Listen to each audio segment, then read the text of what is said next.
Our scripture this morning comes from the 9th chapter of Acts. Please follow along in your bulletin if you would like to. Now, in Joppa, there was a disciple whose name was Tabitha, which in Greek is Dorcas. She was devoted to good works and acts of charity. At that time, she became ill and died. When they had washed her, they laid her in a room upstairs. Since Lydda was near Joppa, the disciples heard that Peter was there, sent 2 men to him with the request, "Please come to us without delay." So Peter got up and went with them, and when he arrived, they took him to the room upstairs. All the widows stood beside him, weeping and showing tunics and other clothing that Dorcas had made while she was with them. Peter put all of them outside, and then he knelt down and prayed. He turned to the body and said, "Tabitha, get up." Then she opened her eyes, and seeing Peter, she sat up. He gave her his hand and helped her up. Then, calling the saints and widows, he showed her to be alive. This became known throughout Joppa, and many believed in the Lord. Meanwhile, he stayed in Joppa for some time with a certain Simon, a tanner. Here ends today's reading.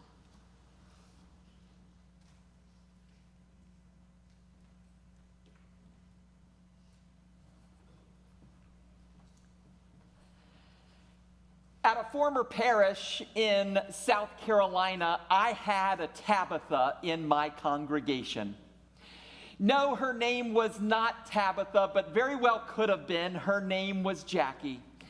And Jackie ran an unprogrammed caring ministry like none other.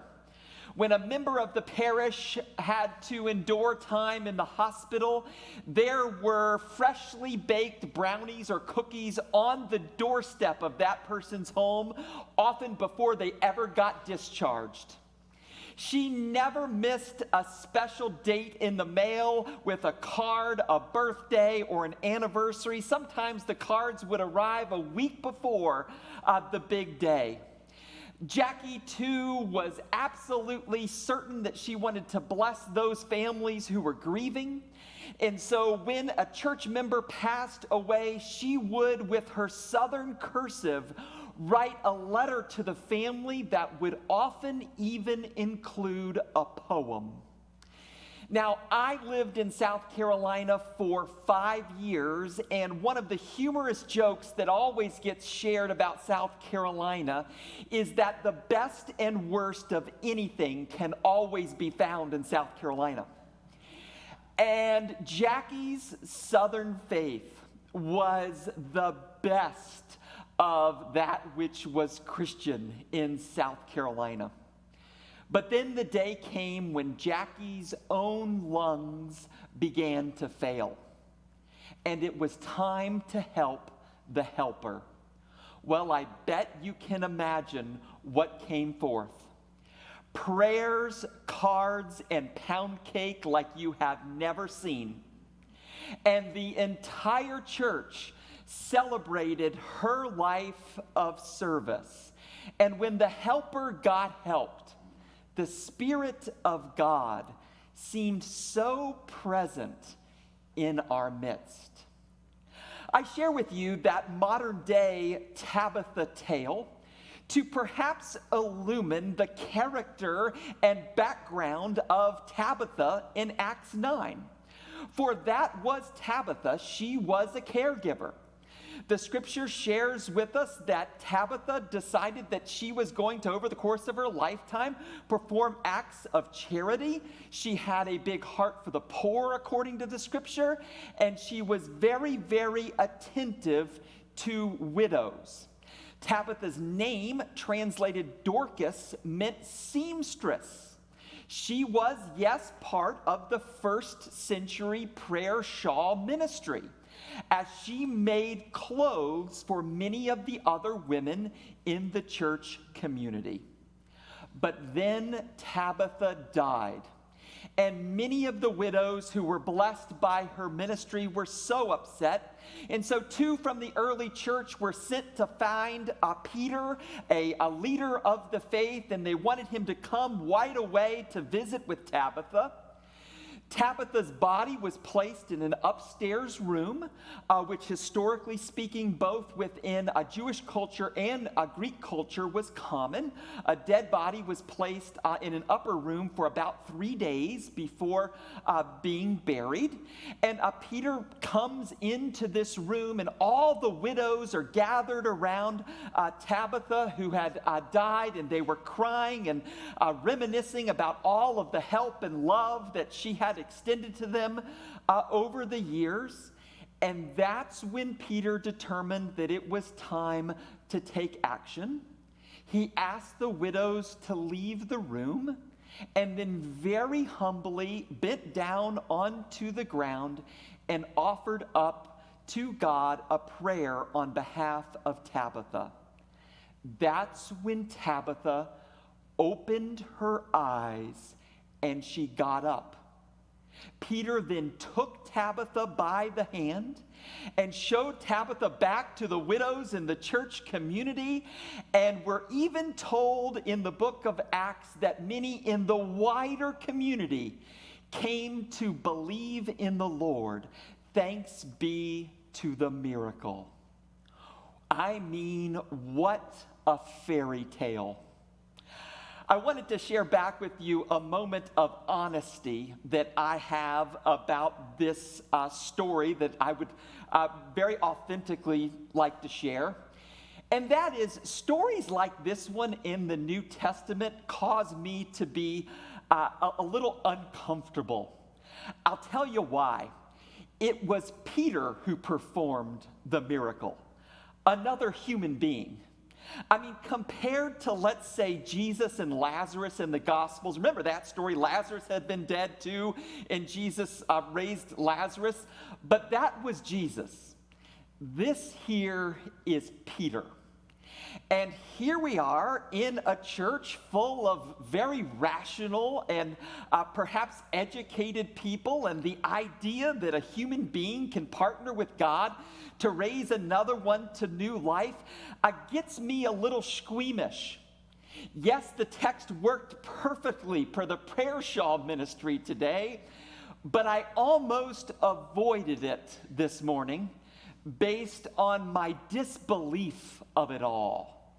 But then I started to reflect on Peter a little bit further, and I started to reflect on Peter's desire to help the helper, on Peter's desire to champion this woman whose life's virtue was that of service.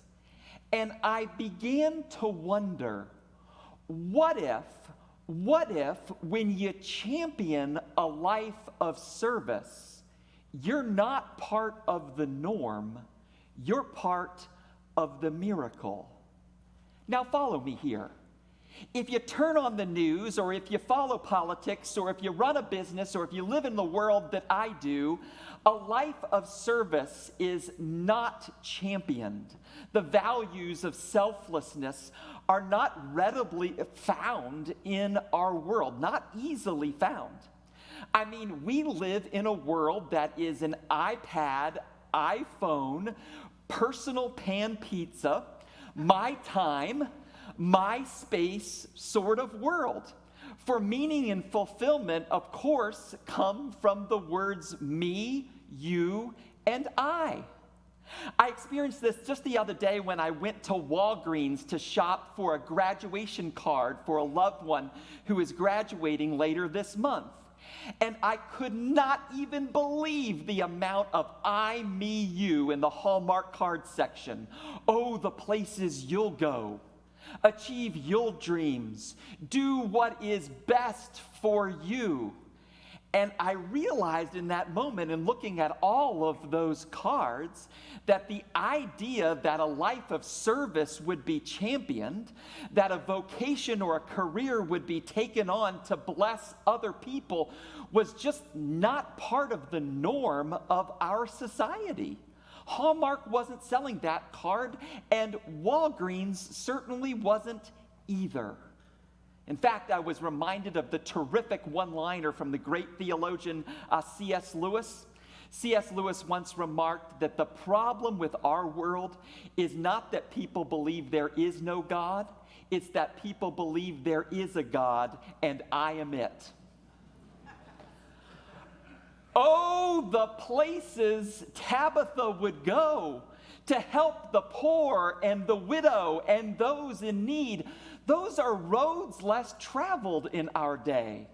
Value the life of the servant. And I would argue that you're not part of the norm, you're part of the miracle. And that is where this text inspires me.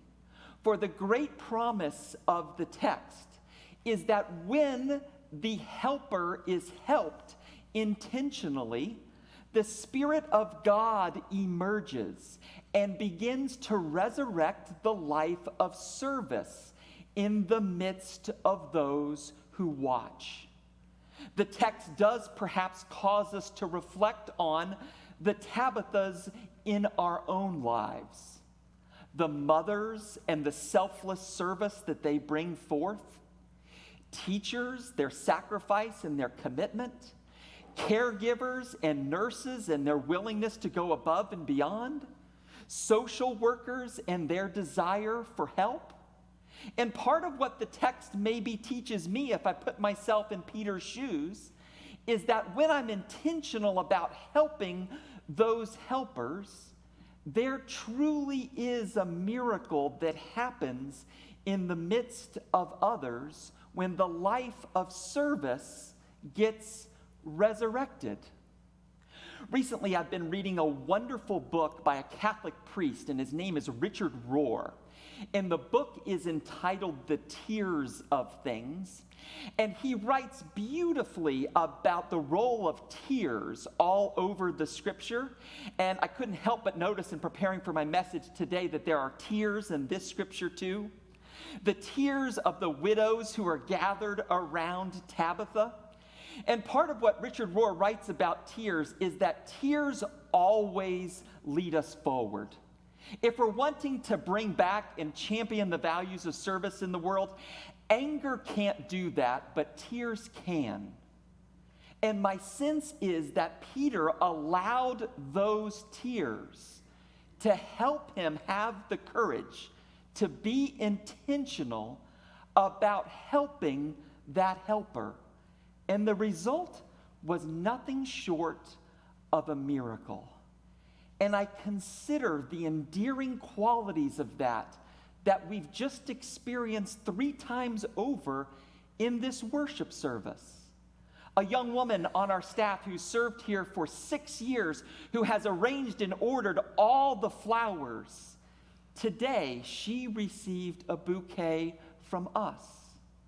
Then we heard the story of a mother who, in being helped by Baby Basics, received flowers, probably on the first Mother's Day in a long, long time. And then we championed a group behind the scenes, knitting these prayer shawls that have brought forth such comfort.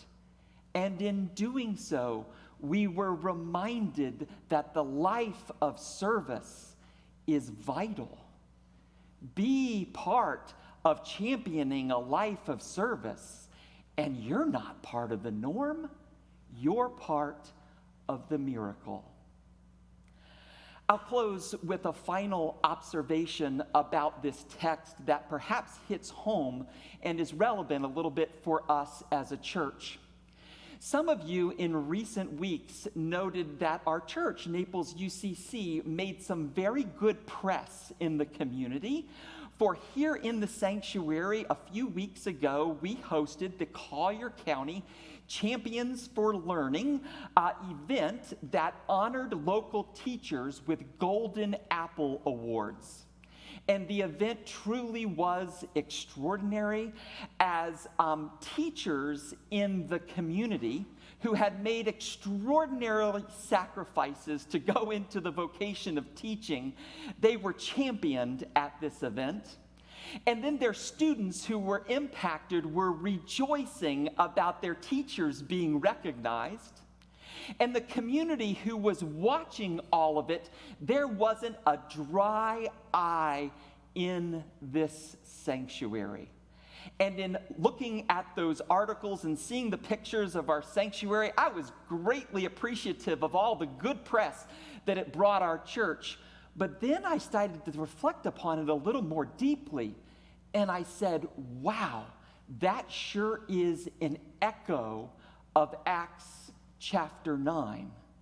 A teacher having a life of service championed, a student impacted rejoicing, and the community experiencing the goodness of service, if but for a moment, coming in to the forefront.